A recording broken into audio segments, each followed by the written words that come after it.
이 시간 우리에게 주시는 하나님의 말씀은 에베소서 4장 13절 16절입니다. 우리가 다 하나님의 아들을 믿는 것과 아는 일에 하나가 되어 온전한 사람을 이루어 그리스도의 장성한 분량이 충만한 데까지 이르리니 그에게서 온몸이 각 마디를 통하여 도움을 받음으로 연결되고 결합되어 각 지체의 분량대로 역사하여 그 몸을 자라게 하며 사랑 안에서 스스로 세우느니라.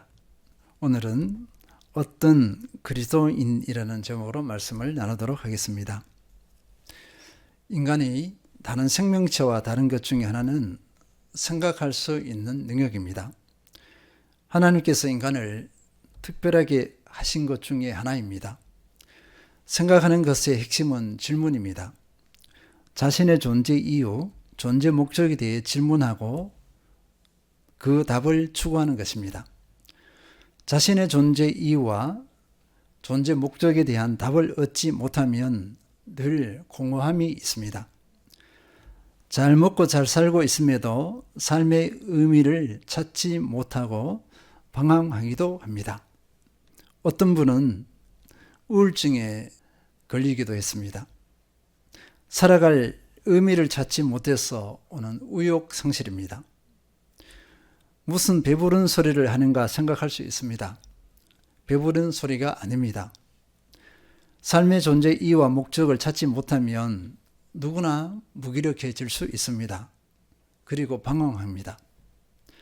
사람은 누구든지 자신의 존재 이유, 존재 목적에 대해 질문하고 그 답을 얻어야 합니다. 그래야 살맛이 납니다. 후회 없는 삶을 살 수가 있습니다. 이 원리는 신앙에서도 그대로 적용됩니다. 그리스도인이라면 반드시 그리스도인의 존재 이유와 존재 목적에 대해 질문해야 합니다. 이 본질적인 질문 없이 열심히 신앙생활을 하게 되면 어떻게 되겠습니까? 열심히 예배드리고 열심히 신앙활동을 합니다.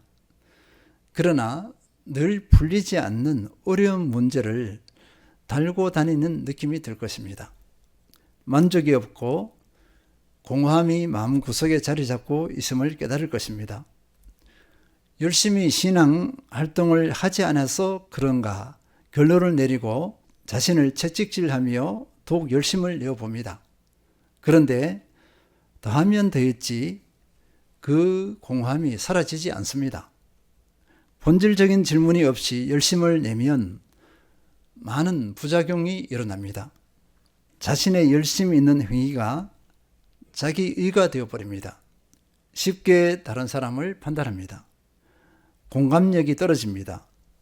그리고 그리스도인으로서 마땅히 갖추어야 할 사랑과 긍휼, 겸손의 기본 품성에서 점점 멀어집니다. 자신도 모르게 교만해져서 여러 문제를 일으키는 중심에 서 있을 것입니다. 처음에는 그러하지 않았을 것입니다. 열심을 낼수록 오히려 더 나빠졌을 것입니다. 또 반대 현상으로 그리스도인의 존재 이유와 존재 목적에 대한 질문을 하지 않으면 신앙에 대한 동력을 얻지 못하는 경우가 많습니다. 예배, 말씀, 기도, 전도 등에 대한 동기가 생기지 않습니다. 신앙에 재미가 없습니다. 따분합니다. 그저 자신의 필요가 생길 때, 다급할 때 하나님을 찾습니다. 그럭저럭 먹고 살만하면 신앙을 떠나는 경우가 많습니다. 그러면 그리스도인의 존재 이유와 목적이 무엇일까? 웨스트민스터 신앙고백 소일의 문답 첫 번째 질문에서 분명히 하고 있습니다. 인간의 제일 되는 목적은 무엇입니까? 1번 질문입니다. 그리고 답은요, 하나님을 영화롭게 하고 영원토록 그를 즐거워하는 것입니다. 이렇게 답을 하고 있습니다. 하나님을 영화롭게 하는 것과 하나님을 즐거워하는 것을 인간의 제일 되는 목적으로 규정한 것은 성경의 핵심 내용이기 때문에 그렇습니다. 사람이 만들어낸 것이 아닙니다. 하나님의 창조를 통해서 존재하는 인간이 하나님을 영화롭게 하는 것은 당연한 원리입니다. 또 의무가 아니라 하나님과의 교제안에서 즐거워하는 것 또한 하나님을 영화롭게 하는 것입니다. 로마서 11장 36절 이는 만물이 주에게서 나오고 주를 말미암고 주에게로 돌아갑니다. 그에게 영광이 세세에 있을지어다. 아멘. 하나님을 영화롭게 하고 영원토록 그분을 즐거워하는 것을 내 존재 이유와 내 존재 목적으로 삼는 사람이 가장 지혜로운 사람입니다. 은총을 덧입은 사람이라 볼 수 있습니다. 이 내용을 받아들일 수 있는 것은 오직 은혜를 덧입어야 가능합니다. 사람의 힘과 지식으로는 받아들일 수 없습니다. 그저 막연하게 다가올 뿐입니다. 그리스도인들이 하나님을 영화롭게 하고 영원토록 즐거워하는 것을 내 존재의 의미와 목적으로 이렇게 얘기하면 좋다고 얘기해요. 좋습니다. 너무 좋아요. 이렇게 하잖아요. 이것하고 정말 그렇게 사는 것하고는 다릅니다. 원죄를 가지고 있는 인간은 하나님이 아니라 자기를 영화롭게 하려는 속성이 있기 때문입니다. 그리스도인이 이 존재 이유와 목적을 자기 것으로 삼지 않으면 신앙의 모든 활동의 동기는 자기 자신이 됩니다. 신앙의 동기는 오로지 자신의 만족입니다. 자신을 위한 것이 되어버립니다. 신앙의 이유는 for Christ, 그러니까 그리스도를 위하여가 아니라 for me, 나를 위하여가 되어버립니다. 결국 자신을 속이고 다른 사람도 속이고 하나님도 속이는 것이 됩니다. 그렇기 때문에 신앙의 이유와 목적에 대해서 반드시 질문해야 합니다. 그리고 바른 답을 얻어야 합니다. 하나님을 영화롭게 하고 영원토록 즐거워하는 것을 자신의 존재의 목적으로 삼을 수 있는 사람은 오직 택한 백성에 한정됩니다. 하나님께서 택한 백성이 아니면 이것을 목적으로 삼지 못합니다.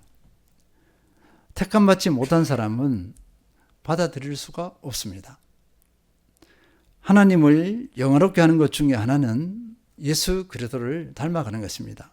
로마서 8장 29절 하나님이 미리 아신 자들을 또한 그 아들의 형상을 본받게 하기 위하여 미리 정하셨으니 이는 그로 많은 형제 중에서 맏아들이 되게 하려 하심이니라. 하나님께서 미리 아신 사람 이렇게 표현하고 있는데요. 하나님께서 미리 사랑하신 사람을 의미합니다. 미리 아셨다는 것은 미리 사랑하신 사람. 하나님께서 미리 사랑하신 사람을 미리 예정하셨다. 에베소서에는요. 창세전에 이미 예비하셨다 이렇게 하고 있습니다. 창세전에 이미 택하셨다 이렇게 표현하고 있습니다. 왜 미리 사랑하고 택하셨는가? 그의 아들의 형상을 본받게 하기 위해서 그렇게 하셨다 이렇게 말씀하고 있습니다. 그의 아들이 누굽니까? 예수 그리스도입니다.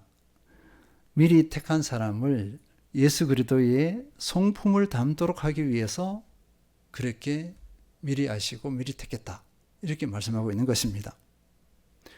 이것이 어떤 그리스도인이 될 것인가에 대한 답입니다. 예수 그리스도를 닮아가는 것, 이것이 내 존재의 이유와 목적이라 봐도 되겠습니다. 택함받은 그리스도인이 예수님의 성품을 담지 못하면 하나님을 영화롭게 하지 못합니다. 그리스도의 형제 자매라고 할 수 없습니다. 여기서 그로 많은 형제 중에서 맏아들이 되게 하려 하심이니라 했어요. 여기서 맏아들은 예수님이세요. 그러면 형제 자매는 누굴까요? 우리예요. 우리는 예수님의 형제 자매가 되는 것입니다. 그런데 왜 그렇게, 그러면 어떻게 형제 자매가 될 수 있느냐? 예수님의 형상을 닮아야 됩니다. 그럴 때 형제가 자매가 될 수 있어요. 예수님의 형상, 그 성품을 담지 못하면 예수님 앞에 서기가 부끄러워요. 그래서 그리스도인은 예수님을 닮는 것이 신앙의 본질이 되어야 합니다. 신앙의 목적이 되어야 합니다.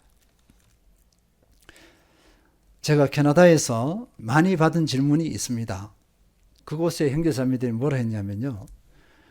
어떻게 하면 예수님을 더 많이 닮아갈 수 있을까요? 이런 질문을 했습니다. 이 질문을 했다는 것은요, 이 부분에 대해서 많은 고민을 하고 있다는 것입니다.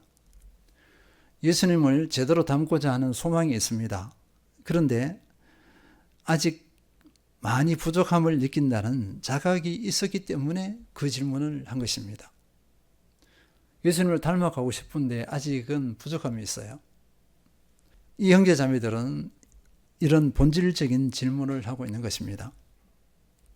이들은 하나님을 영화롭게 하고 기뻐하는 것을 자신의 삶의 목적으로 삼았습니다. 건강한 믿음의 형제, 자매들이라 할 수 있습니다. 우리는 때론 예수님을 닮고자 하는 열심, 열정보다는 그저 행위에 매몰되는 경우가 많습니다. 내가 지금 얼마나 예수님을 닮아가고 있는가에 대한 질문을 던지지 않습니다. 오늘 신앙활동을 얼마나 했는가? 이것을 위안으로 삼으려고 합니다. 신앙활동은 예수님을 닮아가기 위한 도구입니다. 그 자체가 목적이 아닙니다. 그러면 예수님을 닮는다고 할 때 어느 정도를 의미하겠습니까? 사도 바울은 예수님을 닮아가는 목표치를 분명히 제시해주고 있습니다. 에베소서 4장 13절 우리가 다 하나님의 아들을 믿는 것과 아는 일에 하나가 되어 온전한 사람을 이루어 그리스도의 장성한 분량이 충만한 데까지 이르리니.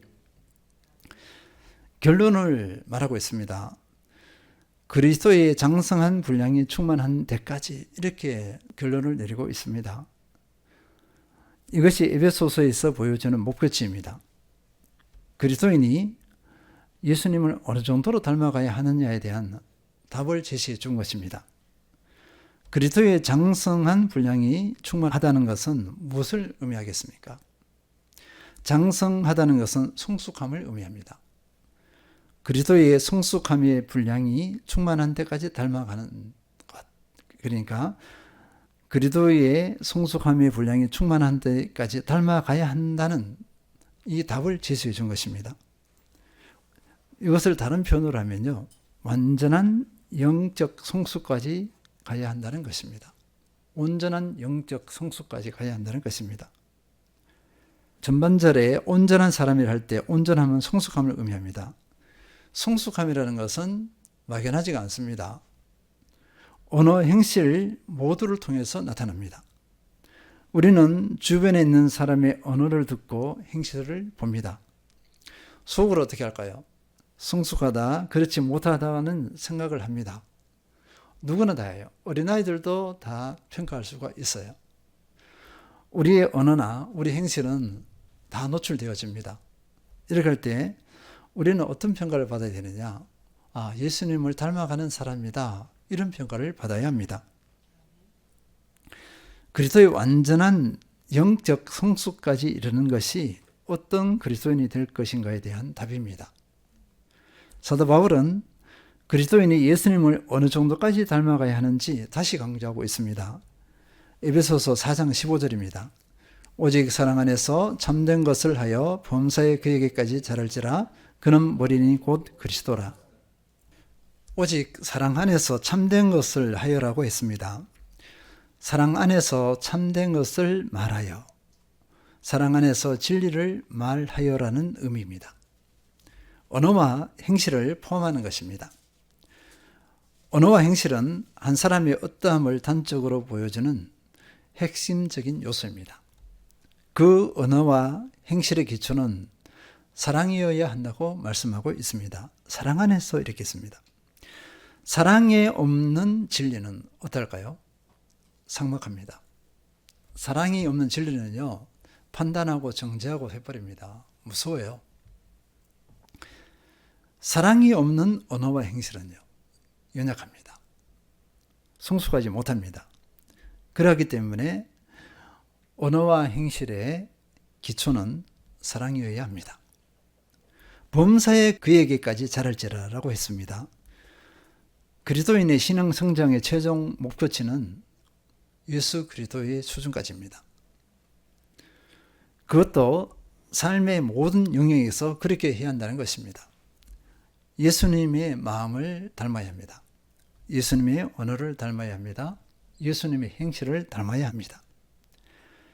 이 목표치가 우리의 마음을 지배해야 합니다. 늘 의식해야 합니다. 이 본질적인 목표가 내 마음에 가득하면 매 순간 거룩한 부담감이 나를 짓누를 것입니다. 그런데 이 부담감은 건강한 부담감입니다. 나를 긴장하게 합니다. 결국 나를 변화시키고 나를 새롭게 합니다.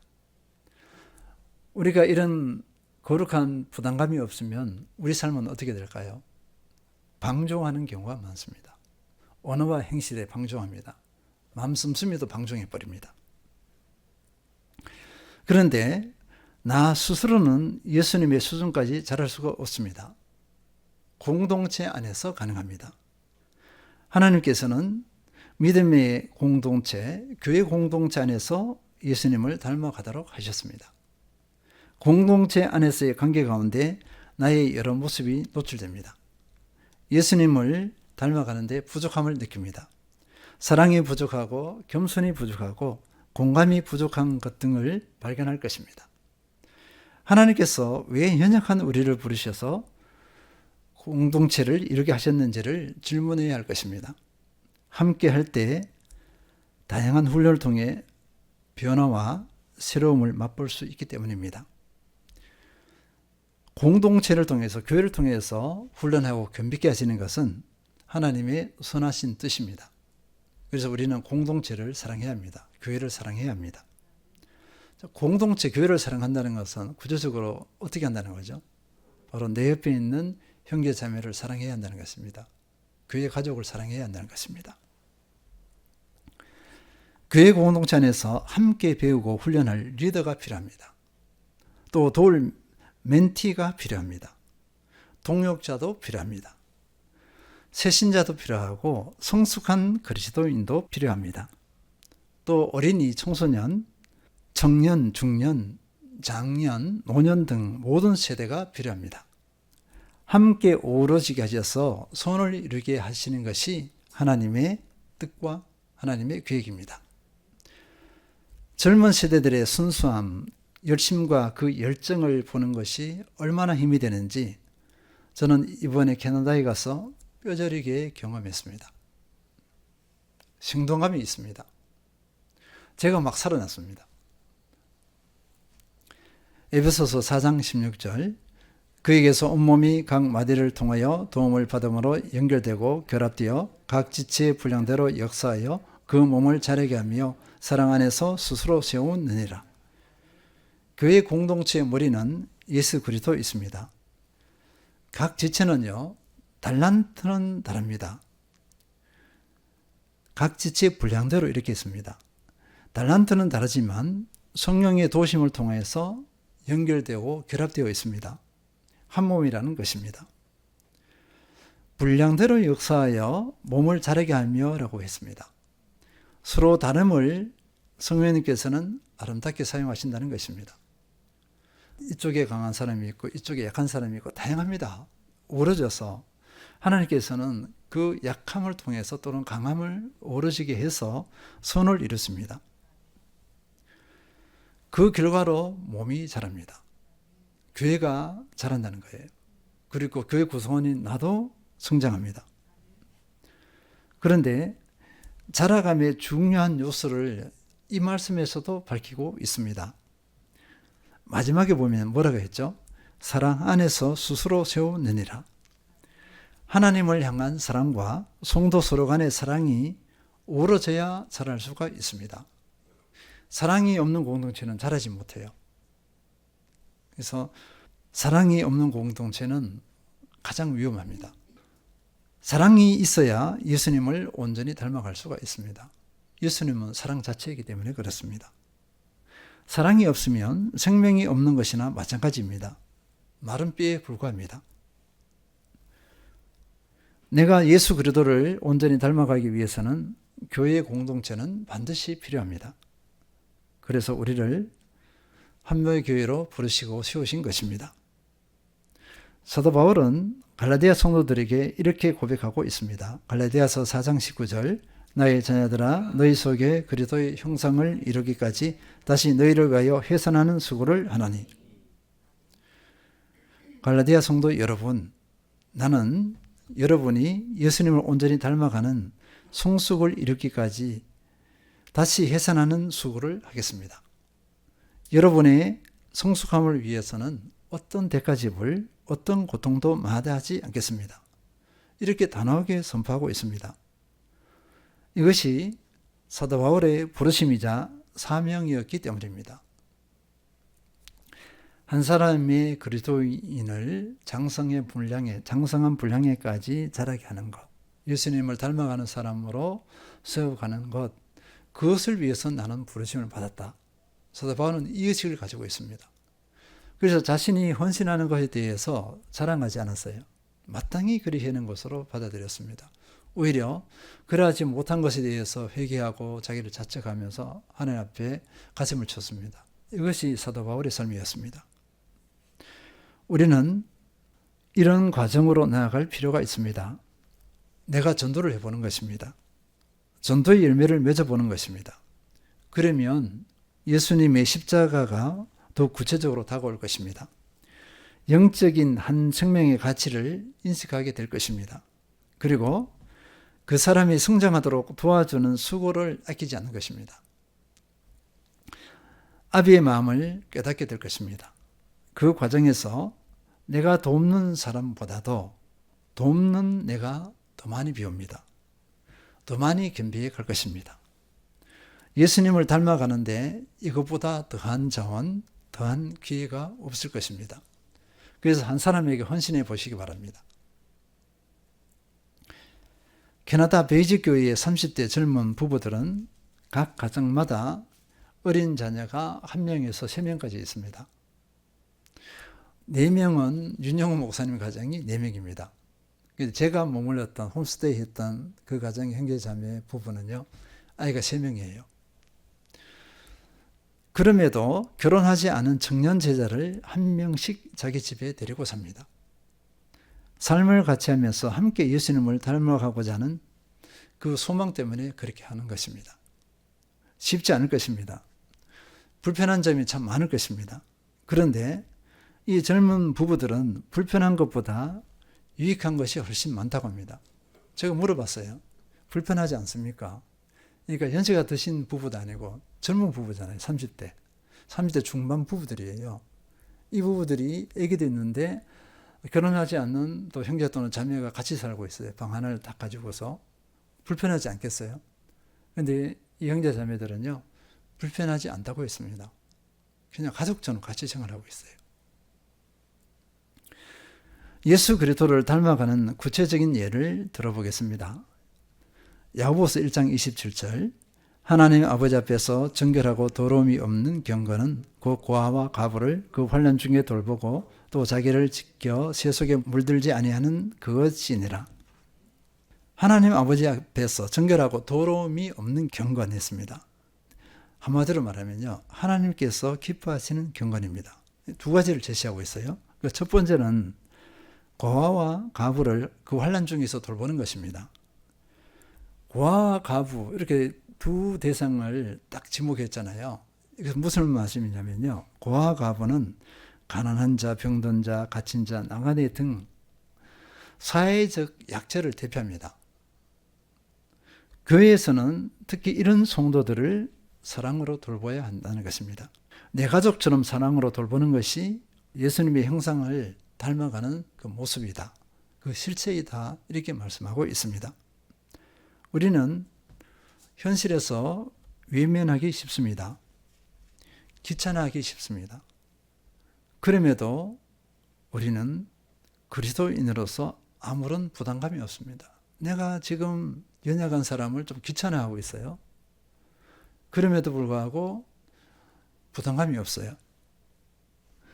이렇게 하면 안 되는데 하는 그 자책도 없고 합니다. 왜 그럴까요? 사랑하지 않음이 일상화되었기 때문에 그렇습니다. 아는 것과 행실이 다릅니다.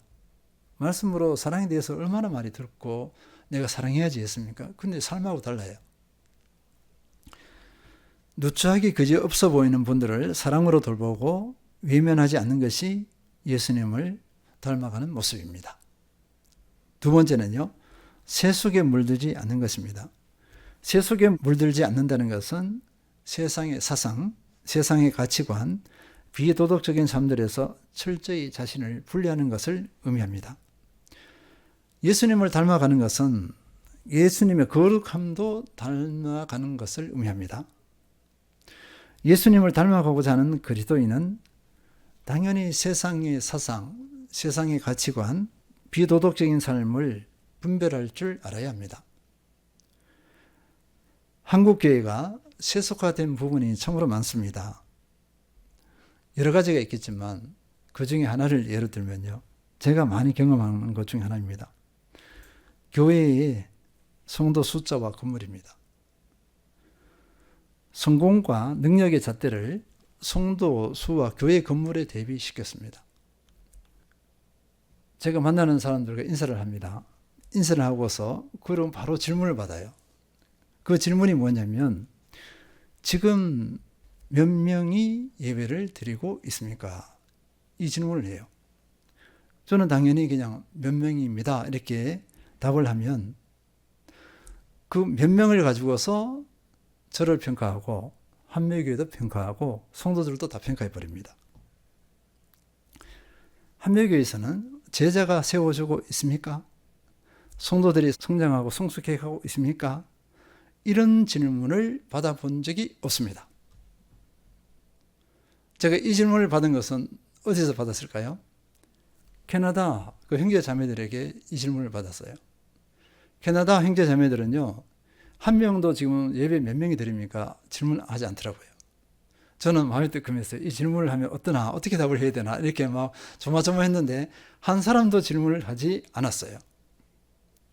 대신에 제자로 준비되어 가는 사람이 얼마나 됩니까? 이걸 물었어요. 이거를. 제자로 준비되어 가는 사람이 있느냐? 1대1을 얼마나 하고 있느냐? 이것을 질문했습니다.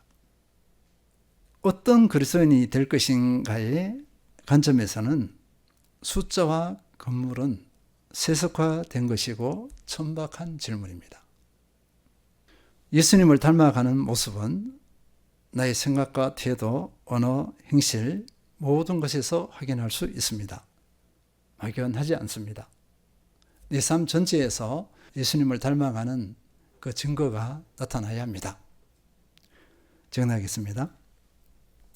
어떤 그리스도인이 될 것인가의 질문은 가장 본질적이고 나로 진정한 그리스도인이 되게 하는 질문입니다. 이 질문은 평생에 이어져야 할 것입니다. 그리고 거룩한 부당함을 가져야 합니다. 그 답은 나의 존재의 이유와 목적에서 찾아야 합니다. 하나님을 영화롭게 하고 기뻐하는 것입니다. 그 핵심은 하나님과의 친밀하고 인격적인 교제 가운데 예수 그리스도를 닮아가는 것입니다. 이것이 어떤 그리스도인이 될 것인가의 답입니다. 교회 공동체 안에서 거룩한 부담감 가운데 예수님을 닮아가기 위해 몸부림치시는 성도님, 그 성숙함을 온전히 이루어 가시는 모든 성도님들 되시기를 축원드립니다.